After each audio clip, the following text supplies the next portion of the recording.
y la accesibilidad como derechos fundamentales de la población con discapacidad. Muchas gracias.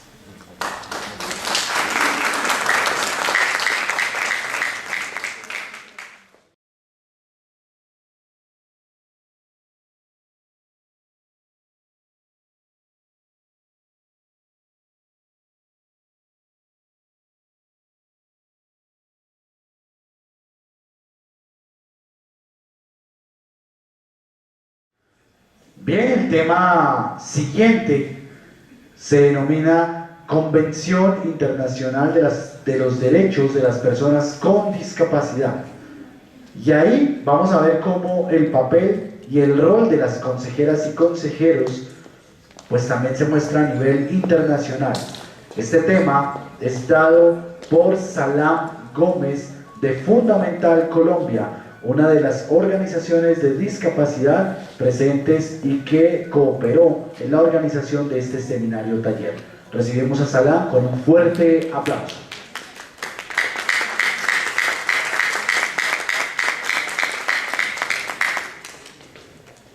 Un momentito que tenemos, se me fue mi asistente técnico, el que me hace el clic. Bueno, buenos días a todos y todas. Es un gusto estar aquí compartiendo con ustedes también en este rol de consejeros, en el cual también hago parte de ese equipo de consejeros, pero a nivel nacional.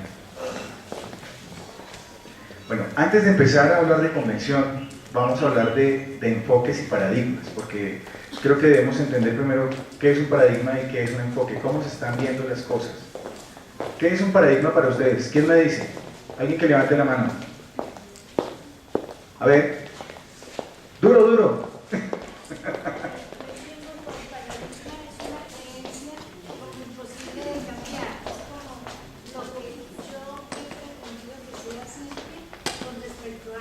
Muy bien, una creencia. ¿Sí? Un miedo al cambio. Muy bien. ¿Quién da más? Una ideología. Una ideología. Muy bien. John. Bueno, pues no estamos muy lejos de eso. Realmente un paradigma es un modelo. Entonces aquí ponemos un ejemplo, como cuando estamos en una panadería, ¿cierto? Y hacemos los panes. Tenemos unos moldes para hacer o los ponqués o los panes. Entonces eso nos hace que todas las cosas salgan iguales. Entonces un paradigma es básicamente un moldecito donde todo sale de la misma forma, por ese lado. Entonces también los paradigmas a nivel social se ven como enfoques, cómo vemos las cosas. Y entonces son modelos, básicamente. Siguiente. Entonces, teniendo en cuenta eso, ¿de qué maneras hemos visto la discapacidad? ¿Bajo qué moldes? ¿Bajo qué forma siempre se ha concebido la discapacidad históricamente y cómo la concebimos ahora? Ahora la doctora Marinés nos habló de cómo la convención impacta, ¿cierto?, en las nuevas formas de ver la discapacidad. Entonces, ¿cómo evolucionamos en esos moldes? Como ese molde de galletas que antes era redondito, ahora tiene formas hexagonales y hasta estrellitas, ¿cierto? Entonces, ¿qué enfoques o cómo vemos la discapacidad? Siguiente. Siguiente. Entonces, aquí en la diapositiva tenemos unos ojitos que se mueven para todo lado, con unas gafas. Siguiente. El primer enfoque,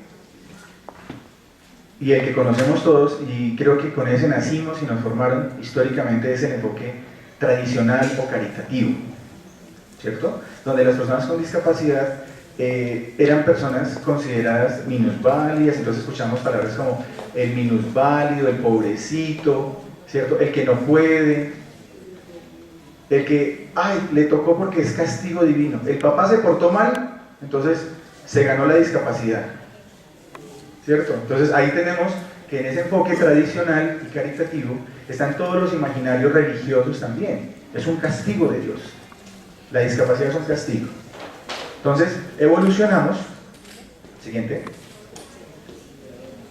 al enfoque médico rehabilitador o asistencialista.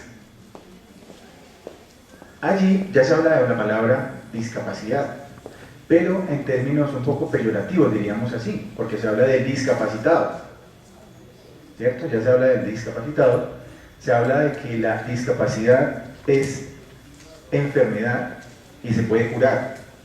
Entonces, si tenemos una discapacidad física, entonces le damos la silla de ruedas y ya se curó, ya no tiene discapacidad.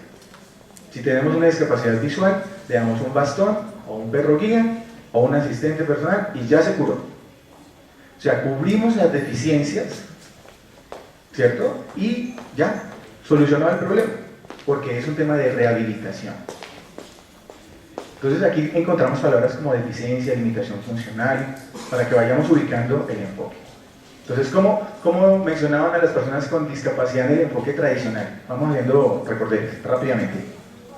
Minusválidos, esa era la palabra clave. No era reconocida. Incapaces, ¿cierto? En el tradicional. Muy bien.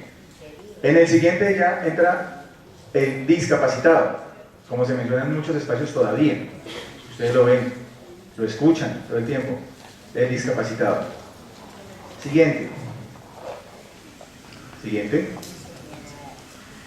Entonces ahora entramos en el reto de cambiar este enfoque y ver que la discapacidad no está en la persona, sino es una relación. La discapacidad es la relación que hay entre unas características, deficiencias de una persona y su relación con el entorno. Si el entorno me pone barreras y no puedo participar igual que todos, ahí hay discapacidad. Eso es el enfoque social y de derechos. Siguiente. Entonces, en eso vamos a escuchar en este enfoque, que es el que hablamos de convención, y eso es lo que vamos a hablar ahora, es sobre temas de entorno, sobre temas de participación, desarrollo inclusivo, y un montón de palabras que tenemos que ir entendiendo poco a poco, accesibilidad, inclusión y demás. En resumidas cuentas, pasamos de un modelo médico a un modelo social.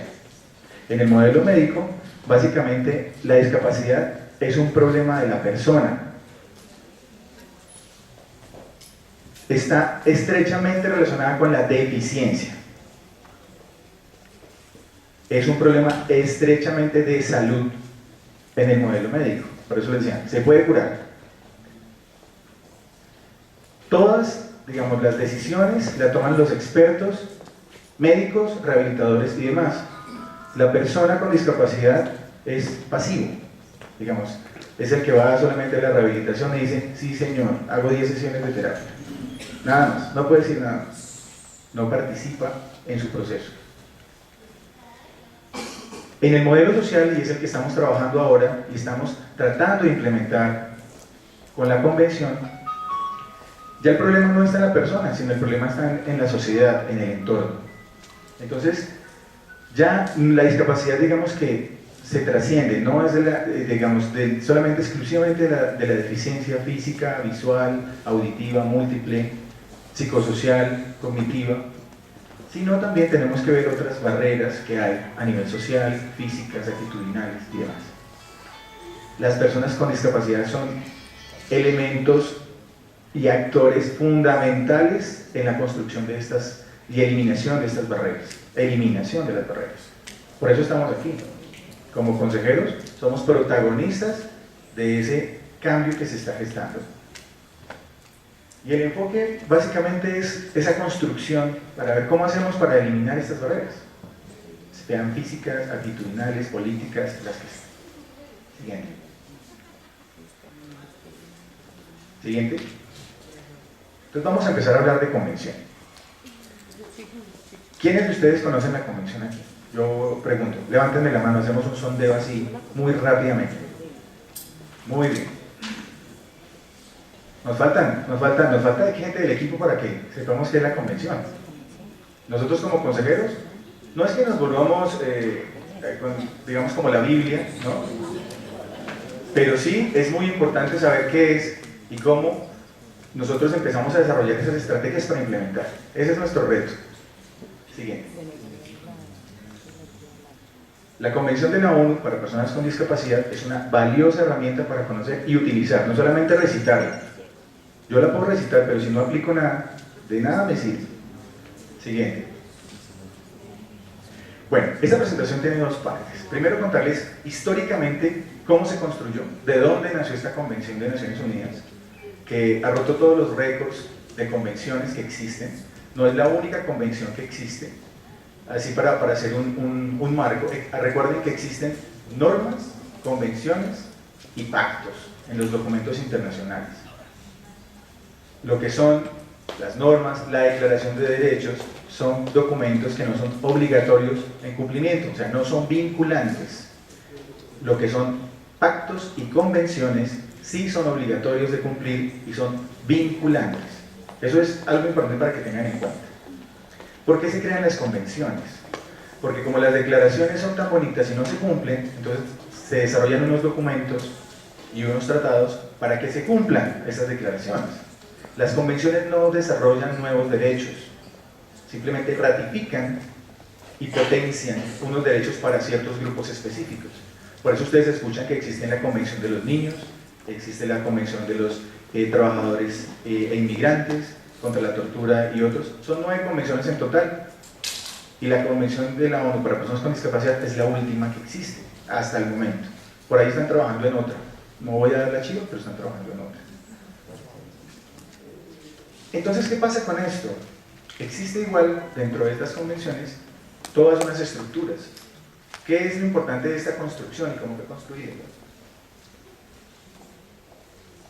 Normalmente para hacer una convención se demoran entre 30 o 40 años, un promedio. Desde que se sientan todos los grandes expertos del mundo, de cada uno de los países, a construir la convención. La convención arranca, digamos como los primeros pinitos, los primeros impulsos, arranca en 1987, en Suecia, cuando empiezan a hablar que hay que generar un tratado para las personas con discapacidad, cómo hacemos. Entonces empiezan a discutir el tema. Y de ahí sale en el 93 un documento que yo creo que algunos han escuchado y son las normas uniformes.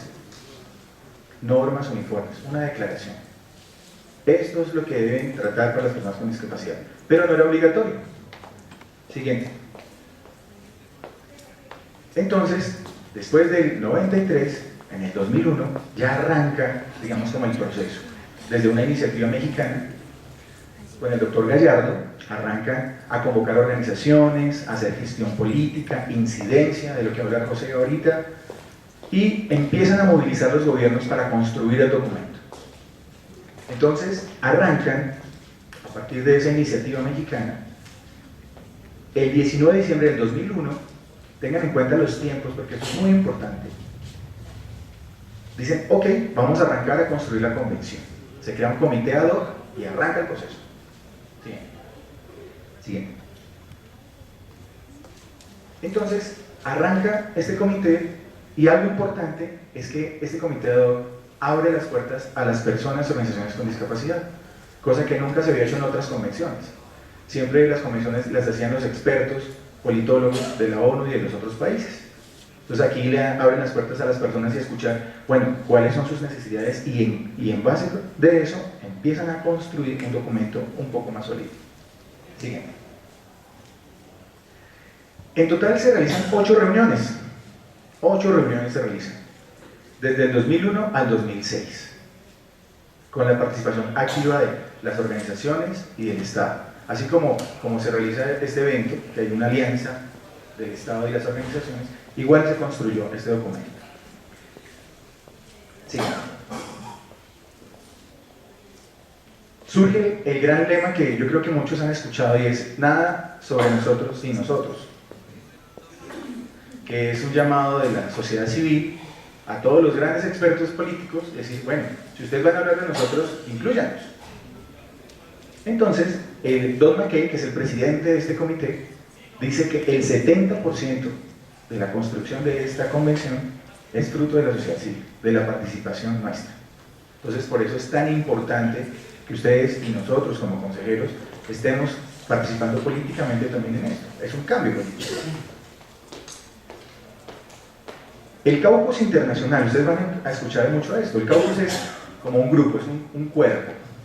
Y fue como el movimiento de asociaciones de sociedad civil que se movilizaba a Nueva York durante todo este periodo.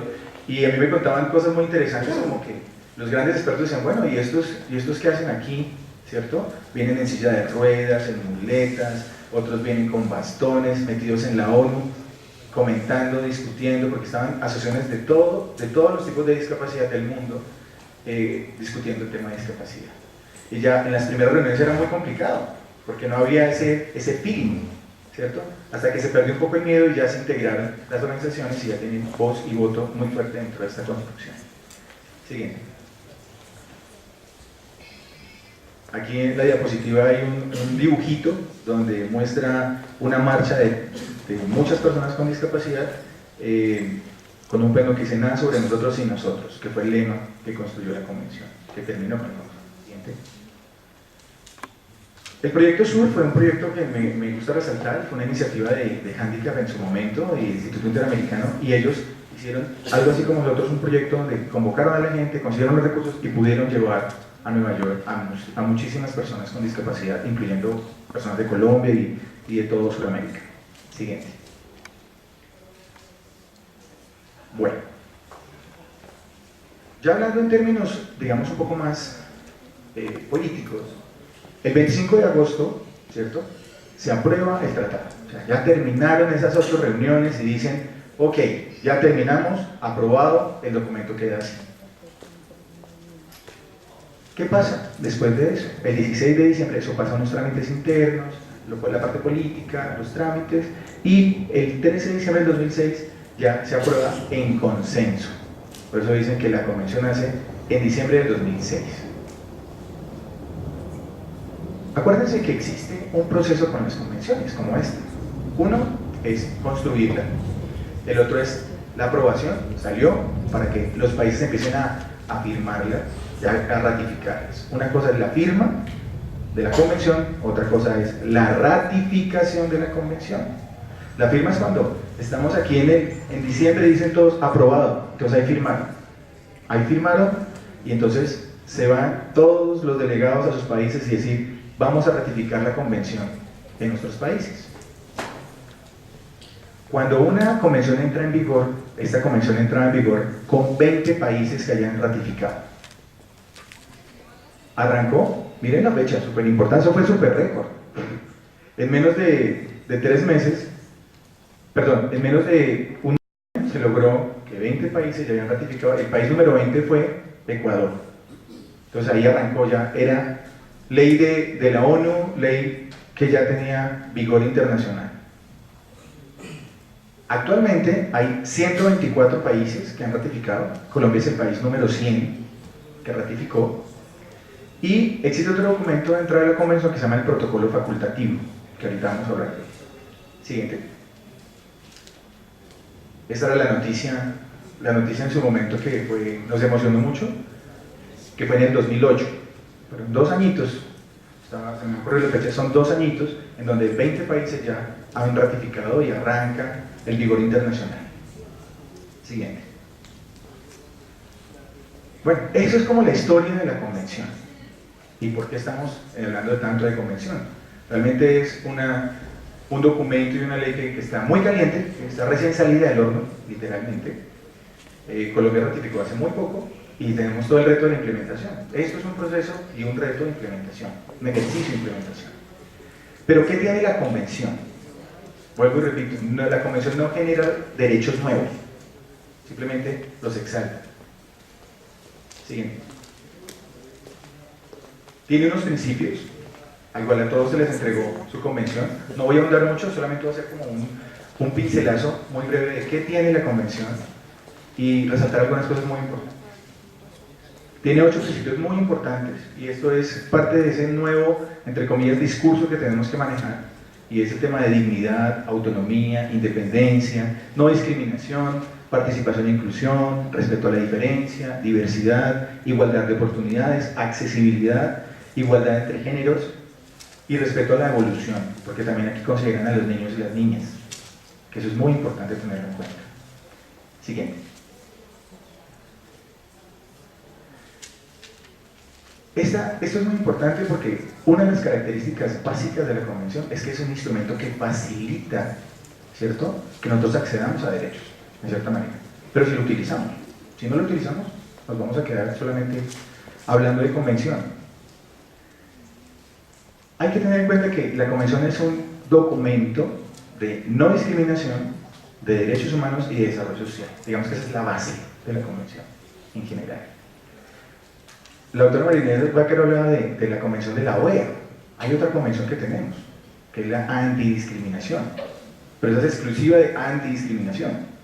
Esta amplía a derechos humanos y desarrollo. Entonces tenemos que verlo un poco y es complementaria a esta. Siguiente. Entonces aquí tenemos un dibujito muy interesante, unos pilares griegos, donde, como ustedes se dan cuenta, abajo hay 3 grandes bloques en mármol, muy sólidos: derechos humanos, no discriminación y desarrollo social. Y los pilares que sostienen ese techo de la convención son los principios que ya les enumeré. Entonces, si tenemos como ese dibujito en la cabeza, va a ser mucho más fácil entender cómo vamos aplicando la convención, de dónde podemos ir tomando elementos para construir estrategias de implementación. Siguiente. Ya en la parte práctica, como tal, la convención tiene un preámbulo y tiene 50 artículos. El preámbulo no es obligatorio y se puede ajustar según cada país. El preámbulo lo que dice es: mire, esta convención sirve para esto, esto y aquello. Y se ajusta según el nivel cultural de cada país. Siguiente. Siguiente. Dentro de los 50 artículos, así para ampliarlo, hay unas disposiciones generales, unos conceptos básicos, unos grupos específicos y unos artículos potenciadores. Siguiente.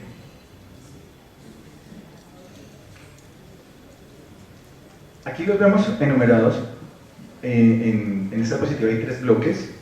En el primer bloque hay artículos sobre disposiciones generales y están numerados. Ese es el número del artículo y el título del artículo, digamos, para ir entendiendo, porque ustedes van a escuchar: es que hablan del artículo 12, hablan del artículo 14, hablan del artículo 15. Entonces uno dice: ¿cuál es? ¿Cómo lo ubico? Entonces, digamos que es una forma para armar bloquecitos y uno se lo va capturando. El otro bloque es grupos en situaciones de atención particular, y aquí hay algo bien interesante, y es lo que les mencionaba. Hay un capítulo para mujeres, un artículo para mujeres, un artículo para niños y niñas con discapacidad y un artículo sobre riesgos y emergencias.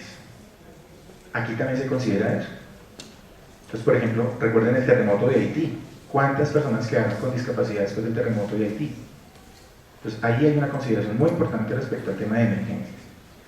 Y los potenciadores son básicamente 3, que esos son muy importantes para tenerlos en cuenta, que son el 8, el artículo 8, que es la toma de conciencia, que esto es un ejercicio de toma de conciencia.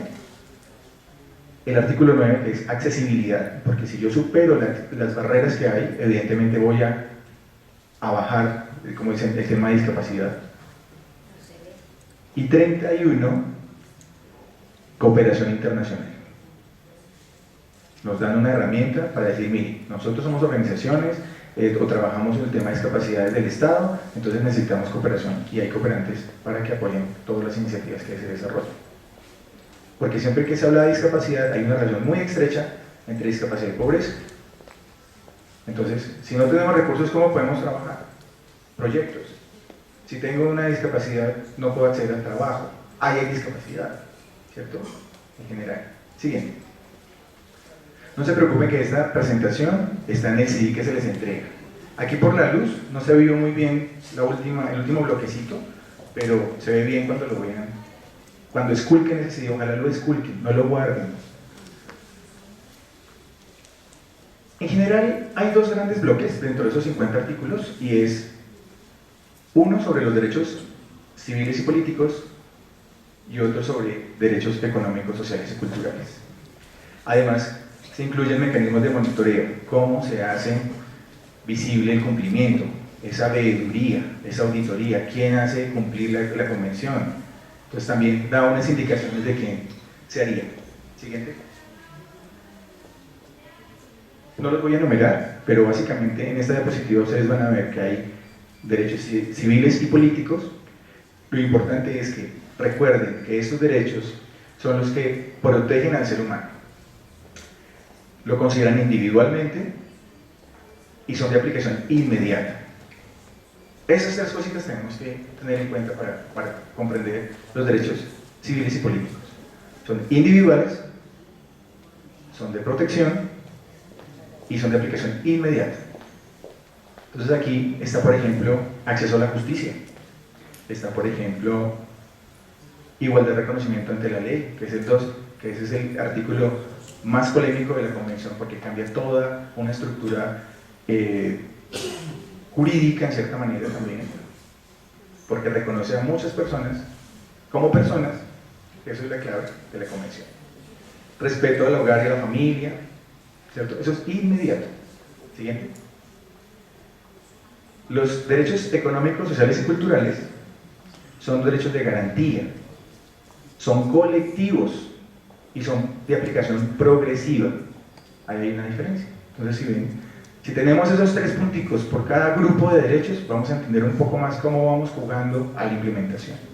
Entonces aquí hablamos de educación, de salud, hablamos de habilitación y rehabilitación, de trabajo y empleo, y ahorita que después del refrigerio vamos a trabajar unas veces de trabajo muy interesantes, vamos a ver qué son derechos estos, los que vamos a trabajar básicamente.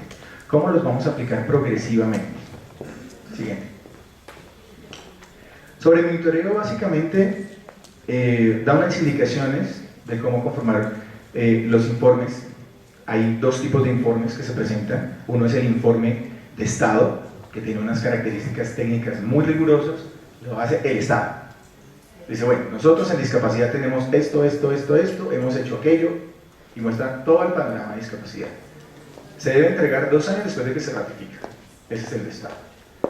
Pero en paralelo, por eso hay un informe que se llama informe sombra, o paralelo, o alternativo, es un informe que presenta la sociedad civil.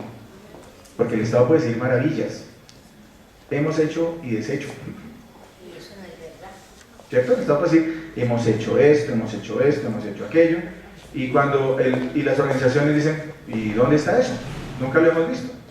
Entonces existen unos informes sombra o paralelos que también se presentan en la ONU, pero tienen que ser organizaciones, ¿cierto?, que ojalá se junten para construir este informe. Y eso le da mucho más validez. Siguiente. Aquí básicamente ustedes van a ver como artículos procedimentales, cómo es que tienen que hacer para cuando se deposita el documento en la ONU, cuando se firma, si hay enmiendas o obligaciones, porque un país puede ratificar la convención y decir, por ejemplo, nosotros ratificamos la convención, pero el artículo tal, tenemos que hacerle tal y tal modificación, con algunas excepciones, pueden ajustarlo al contexto. Entonces, eso va ahí, ¿cómo funciona? Vamos a hablar del protocolo facultativo, que es un reto bien interesante, además, porque Colombia ratificó solo la convención, no el protocolo facultativo. O sea, nos toca hacer doble tarea, doble trabajo. El protocolo facultativo es la herramienta complementaria, ¿cierto?, que le da los dientes a la convención, literalmente. ¿Qué es lo que hace un protocolo facultativo? Es el que permite que lleguen a la ONU las denuncias directamente. Más sencillo. Entonces, si por ejemplo agotamos todo el recurso interno dentro del país y nadie nos atendió, pues directamente vamos a la ONU y dicen, es que no pasó esto y no me lo solucionaron. Entonces se hacen denuncias directas. Para eso existe un comité de expertos que analizan estas denuncias, y el comité de expertos está conformado por personas con discapacidad de todos los países que han ratificado. Se selecciona un grupo de 20, ¿cierto? Están recién elegidos el nuevo comité por los siguientes 4 años. Eso también está calientito, hace menos de un mes, que fueron algunos reelegidos y otros subieron. Y entonces es importante saber que existe un comité que evalúa también esto. No solamente son el comité de expertos de ONU, políticos, abogados, sino también son personas con discapacidad que recepcionan estos informes y lo leen y dicen, oiga, la situación en Argentina está terrible. ¿Por qué menciono Argentina? Porque Argentina acabó de enviar su informe. Entonces ellos ya hicieron los comentarios sobre este documento. Siguiente. Bueno, ¿qué ha pasado en Colombia? Yo ya voy terminando. ¿Cómo fue el proceso? Pero aquí muchos estuvimos en ese proceso de ratificación. Entonces, ¿en Colombia qué pasó? Siguiente. Desde el 2007, desde febrero del 2007, estamos hablando de hace casi 5 años, algunos consejeros estuvimos trabajando y un grupo de personas y organizaciones fortaleciendo todo el proceso, participando así en mesas como estas, discutiendo, creando esa exposición de motivos, decirle al gobierno, mire, nosotros necesitamos ratificar la convención porque la necesitamos, hay derechos que no se están cumpliendo, entonces nos tocaba exponer por qué. Entonces, exposición de motivos. Entonces hicimos gestiones de Cancillería, todo lo que va a hablar José de incidencia política, lo hicimos el ejercicio muy juicioso durante varios años, que constituimos redes de trabajo para hacer este trabajo. Y muy importante, en el 2008 ya empezamos a hablar ya directamente con el vicepresidente, decir, mire, necesitamos, se socializó el documento, dijeron, sí, es importante, hubo intención política, voluntad política, y en el 2008 ya se reglamenta que dicen, ok, vamos a ratificar, pero tenemos que hacer todo el trámite. Entonces eso fue un proyecto de ley que se llama la ley 152. Siguiente. Como mencionaba Juan Carlos, la ley 1346 del 2009 es la que aprueba que se va a ratificar, se ratifica la convención en Colombia. Entonces desde ese momento nosotros ya decimos, ya tenemos convención. Fuimos el último país de Latinoamérica en ratificar, pero ratificamos, que es importante. El 22 de abril del 2010 ya se ha hecho todo el trámite, ¿cierto? Y ya dicen, ok, por fin, o sea, desde el 2010.